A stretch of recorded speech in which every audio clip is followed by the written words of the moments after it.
우리가 함께 읽은 시편 84편의 표제를 살펴보게 되면 고라자소넷이 인도자를 따라 기띔에 맞춘 노래라고 되어져 있습니다.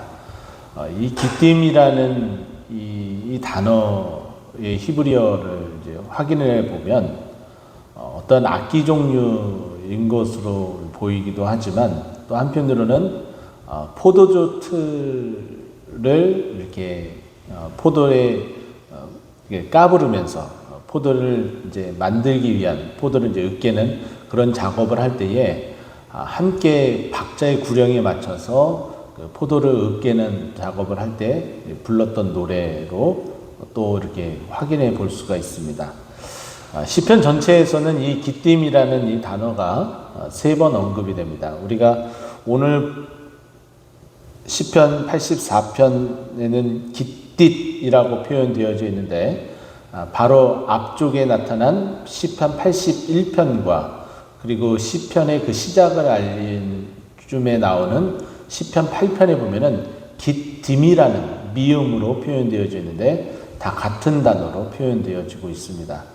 아마도 이 시편 8편과 81편 이 두 시편의 내용들을 보고 또 오늘 시편 84편을 보게 되면 오히려 어떤 악기 종류인 것보다도 포도주 틀에서 그 포도를 까부르면서 이렇게 함께 그 리듬에 맞춰서 불렀었던 노래가 아닐까라는 그런 추정을 더 깊게 해볼 수가 있습니다.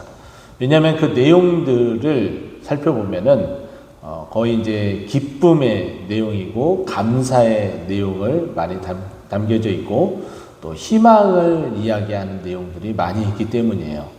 보통 이제 시편에서는 탄식시가 이제 많이 언급이 되죠. 그래서 마음이 힘들고 어렵고 고통스럽고 절망스러울 때에 노래로서 하나님 앞에 부르짖는 이스라엘 백성들 또 다윗의 모습들을 우리가 이제 볼 수가 있는데 그것보다는 오히려 이 깃딧에 맞춘 이 노래는 희망과 그리고 감사의 노래가 깃들여져 있습니다. 아마도 왜 그런지 우리는 좀 생각을 해보면은 이런 것이겠죠. 여러분들이 편안하게 무엇인가를 어떤 작업을 한다라는 것은 그만큼 외부로부터의 압박이 좀 덜 하다는 거죠. 외부로부터 적으로부터의 공격이 심하면은 이와 같이 타작이나 아니면 성전에 올라갈 수 있는 그런 시간들이나 그렇게 시간을 보낼 수 있는 여력이 없습니다. 사주 경제하기에 바쁘고 도망 다니기에 바쁩니다. 그런데 포도주 틀을 하고 있다는 것은 그만큼 여유가 있다는 것이고 또 되돌아볼 수 있는 시간들을 갖고 있다는 얘기겠죠. 그러면 오늘 본문 말씀의 내용들을 좀 살펴보면은 이런 내용들이 언급이 되어지는데요. 1절과 8절 그리고 12절 말씀을 먼저 우리가 보게 되면 여호와 하나님이 어떠한 하나님인지 이 시편 기자는 이렇게 표현을 하고 있습니다. 만군의 여호와라고 표현을 하고 있죠. 이 만군의 여호와, 이 만군이라는 이 표현은 영어 성경을 살펴보게 되면 호스트 오브 호스트라는 표현을 씁니다. 그것은 뭐냐면은 가장 군주 중에서도 최고의 군주라는 뜻이겠죠. 그럼 이것을 다시 달리 표현하면 많은 신들이 있지만 그 신들 중에서 최고의 신이라고 이렇게 추앙을 하는 거예요. 그러니까 주님은 우리들 중에서 그러니까 내가 주님을 알고 있는 그 주님은 어느 역대급 다른 어떤 것보다도 최고이십니다 라는 표현이 만군의 여호와예요. 그러니까 만군의 여호와다라는 것은 최고 중에 최고입니다 라는 표현으로 머릿속에 이렇게 집어넣으면 좋을 것 같습니다. 근데 그 만군의 여호와가 사시는 그 주의 장막이 어찌 그리 사랑스러운지요 라고 이야기를 하며 이 시편 기자는 그곳에서 늘 평안하게 함께 지내고 싶은 마음을 다 쏟아내놓고 있습니다. 또 4절과 8절에 보면은 셀라라는 표현이 나오면서 살짝이 한 운율을 마치는 모습을 볼 수가 있는데 첫 번째 운율을 마치는 그 마지막을 보게 되면 주의 집에 사는 자들은 복이 있나니 그들이 항상 주를 찬송하고 있기 때문입니다. 라고 이야기를 해요. 주의 집에 사는 자들이 복이 있다. 이 말이 큰 명제가 돼서 우리의 믿음의 타이틀에 깊숙이 자리 잡기를 간절히 축원드립니다. 왜냐하면 주의 집에 산다라는 것은 주님과 함께 동행한다는 것이고 또 주님과 함께 거한다는 것이겠죠. 또 그렇기 때문에 그런 자들은 당연히 복을 받을 수밖에 없습니다. 근데 그 복을 받은 그 기쁨으로 인해서 하나님을 찬송할 수밖에 없겠죠. 자, 다시 한번 1절과 4절을 연결시켜서 한번 보게 되면 이렇습니다.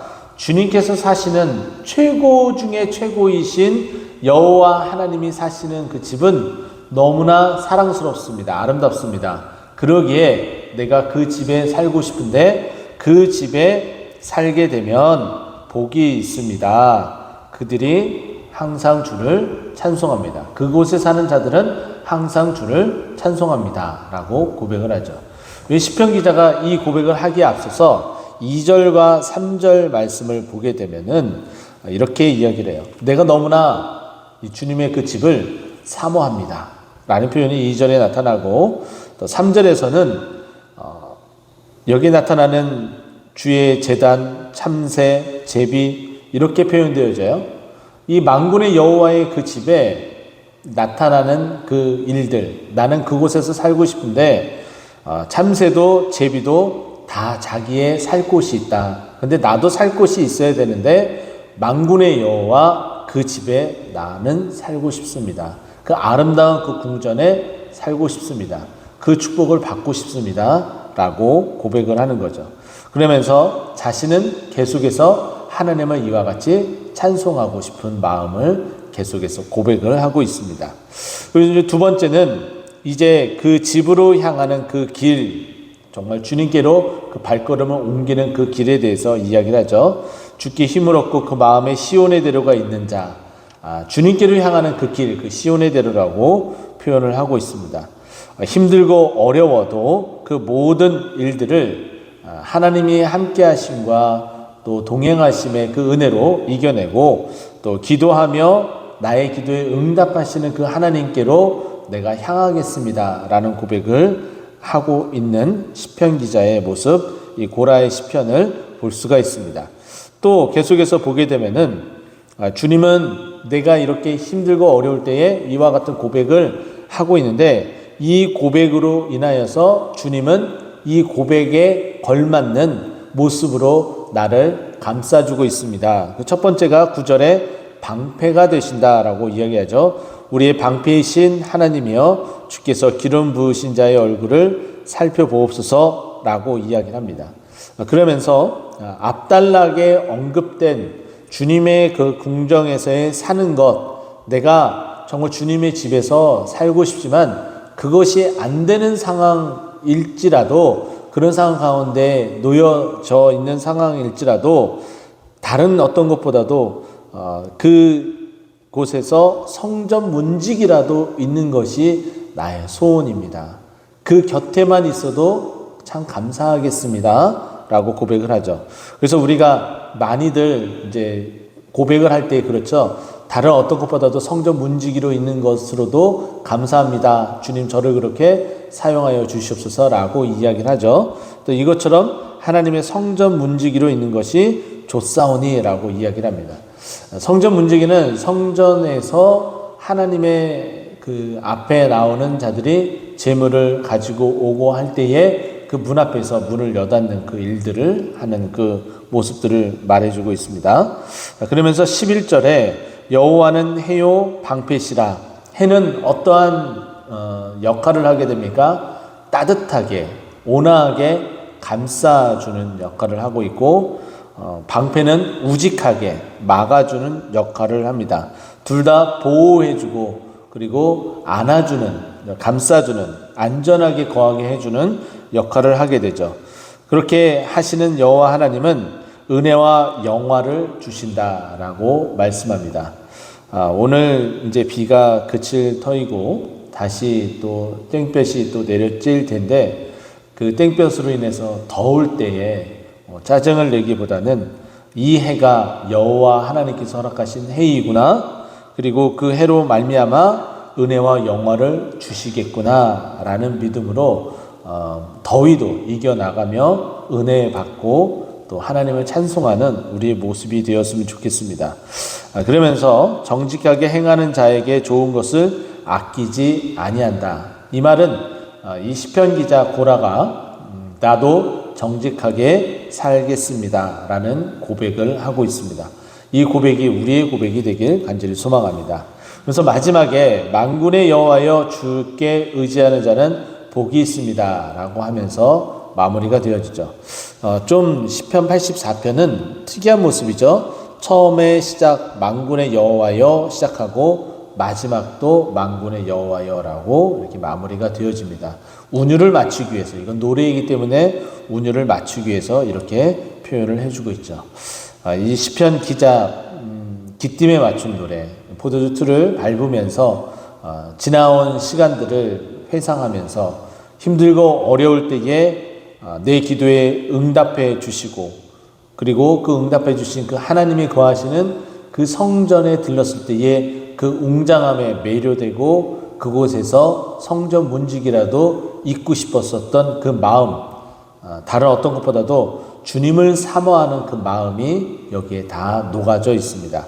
우리의 신앙 고백도 그리했으면 좋겠습니다. 언제 어디서든지 주님을 사모하고 주님께서 직접 사랑하여 세우신 이 교회를 더욱더 사랑하고 또 주님 앞에 늘 나오기를 기쁨과 감사함으로 또 이렇게 나와서 예배드리고 기도하는 또 찬송하는 우리 모두가 되기를 간절히 축원드립니다. 기도하겠습니다.